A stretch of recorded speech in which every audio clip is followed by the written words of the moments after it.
Ira é uma emoção complexa, com implicações neurobiológicas, psicológicas, sociais e espirituais profundas. Aristóteles, em Ética Nicômaco, ele define a ira como uma resposta à injustiça, moderada pela virtude da mansidão. Santo Agostinho e Tomás de Aquino acreditavam que a nossa ira, ela era uma emoção neutra, que podia ser pecado ou podia ser virtude, conforme a intenção.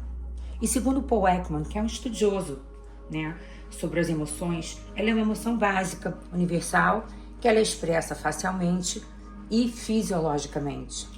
Então, a gente tem algumas classificações da ira. A ira impulsiva, que é aquela raiva explosiva, a ira reprimida, que é aquela raiva passiva, e a ira justa ou moral, que são as nossas indignações contra o que é errado, contra o que é injusto. E a neurociência já estudou bem esse fenômeno. Existe uma ativação da sua amígdala cerebral frente a um processo emocional, a uma ameaça, No hipotálamo vai acontecer uma regulação autonômica e vai aumentar sua pressão arterial, sua frequência cardíaca, vai ter sudorese, vasoconstrição de extremidades. No teu córtex pré-frontal vai acontecer uma modulação da resposta emocional e desse autocontrole. Em algumas situações, a ira ela pode levar a uma descarga dopaminérgica, o que é muito interessante porque ela pode gerar prazer e é inconsciente. Então, às vezes, explicam o comportamento de pessoas que ficam irritadas com tudo, porque na realidade aquela irritação constante são microdescargas de dopamina no cérebro dessas pessoas. Eu achei muito interessante trazer isso para vocês, porque são pessoas que são viciadas em reclamar, porque isso tem um ganho cerebral dopaminérgico para elas. A gente tem também a relação com o eixo HPA, que é o eixo hipotálamo, hipófise adrenal. E a gente sempre vai ter elevação do cortisol quando a gente tiver esse sentimento de ira, de raiva. Os principais autores que publicaram sobre o assunto são o Joseph Ledoux, que ele falou sobre o medo e a agressão, o Antônio Damasio, que vocês sabem que eu adoro, que é um neurocientista que eu gosto muito, que ele fala das emoções e da influência que elas têm nos nossos processos de tomada de decisão. O Daniel Goleman, que é o famoso autor da inteligência emocional, ele fala da autoconsciência e da gestão da ira, e ele cunhou o termo sequestro límbico. Quando você tem uma emoção, quando a sua amígdala cerebral, ela desencadeia uma reação emocional intensa antes mesmo que o teu córtex pré-frontal tenha tempo de processar racionalmente. E aí você vai ter luta e fuga, que é uma reação totalmente adrenérgica, A ciência atual, ela evoluiu muito no entendimento da neuroplasticidade e dos mecanismos de controle emocional através da mindfulness, técnicas contemplativas, reestruturação cognitiva, psicoeducação. E muitos estudos foram feitos sobre os vieses cognitivos que alimentam a raiva, que são os chamados vieses de atribuição hostil. E eles mostraram que as nossas conexões cerebrais, diante da raiva, elas vão gerar o quê? Estresse crônico.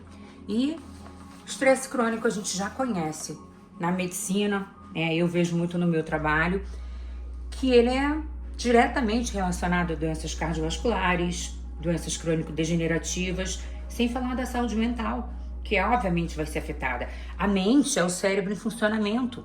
E todo desequilíbrio vai alterar o funcionamento correto das tuas cognições, da tua memória, da tua disposição, da tua motivação, da tua tomada de decisão. É um todo. E a Bíblia, ela nos fala da ira de Deus, a ira divina, que é diferente da impulsividade humana. A ira de Deus é justa, paciente e redentora. Justa porque ela é contra o pecado e a idolatria. E você vê isso ao longo de toda a Bíblia.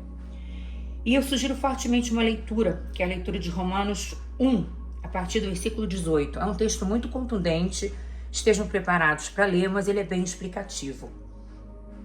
Fica aqui como lição de casa para vocês. E a ira de Deus, ela é paciente, como está lá em 2 Pedro 3,9. O Senhor não demora em cumprir sua promessa, como julgam alguns. Ao contrário, ele é paciente com vocês, não querendo que ninguém pereça, mas que todos cheguem ao arrependimento.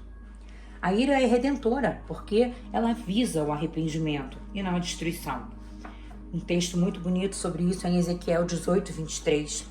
Deus fala: teria eu algum prazer na morte do ímpio?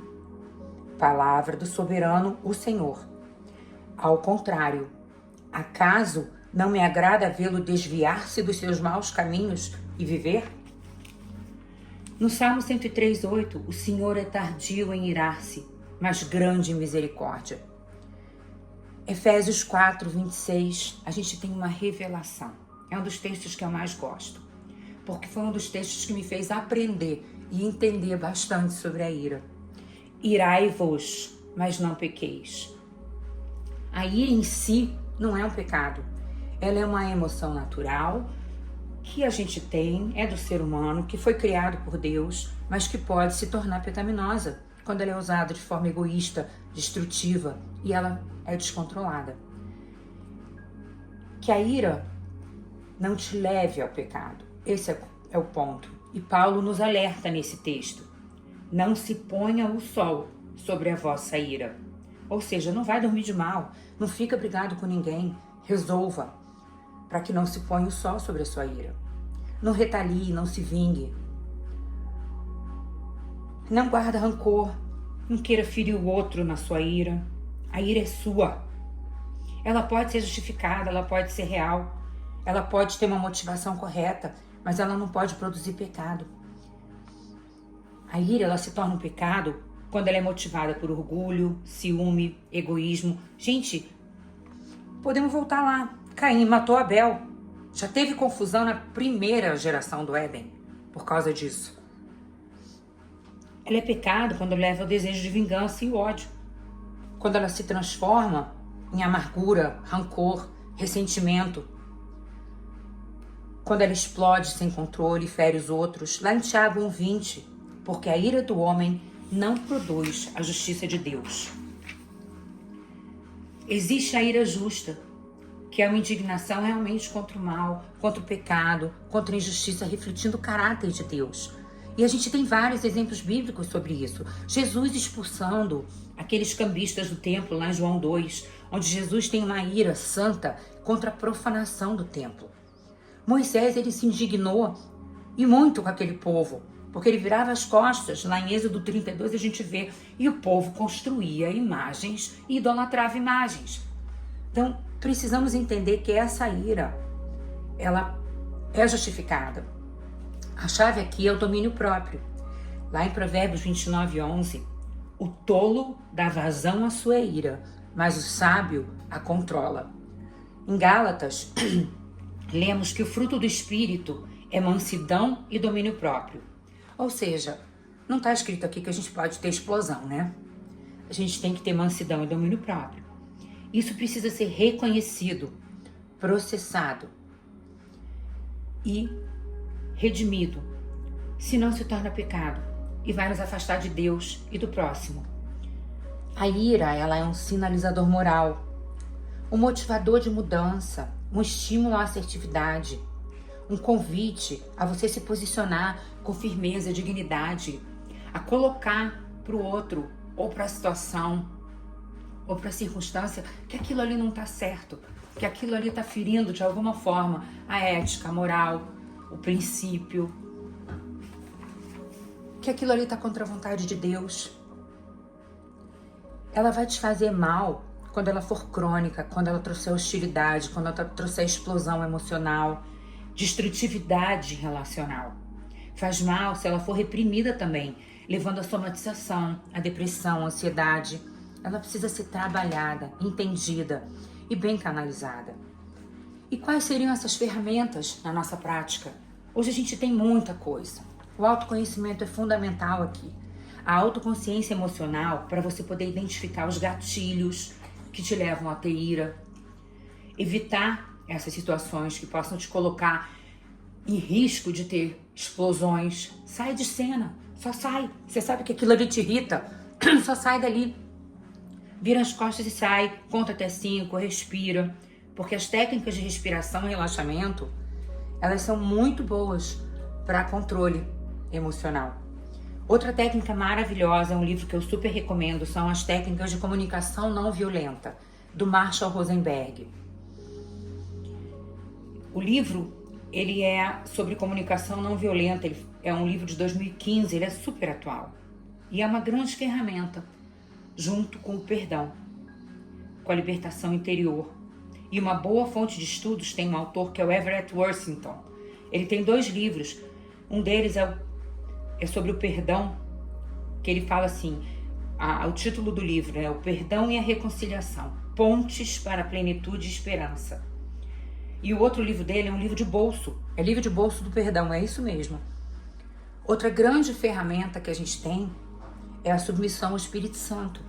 Pedir mansidão, domínio próprio, pedir sabedoria para poder interpretar e ver aquela situação pela perspectiva de Deus. Fazer exames de autoconsciência. A minha ira depende do bem ou do meu ego? E orar, meditar, renovar tua mente, que nem Romanos 12:12.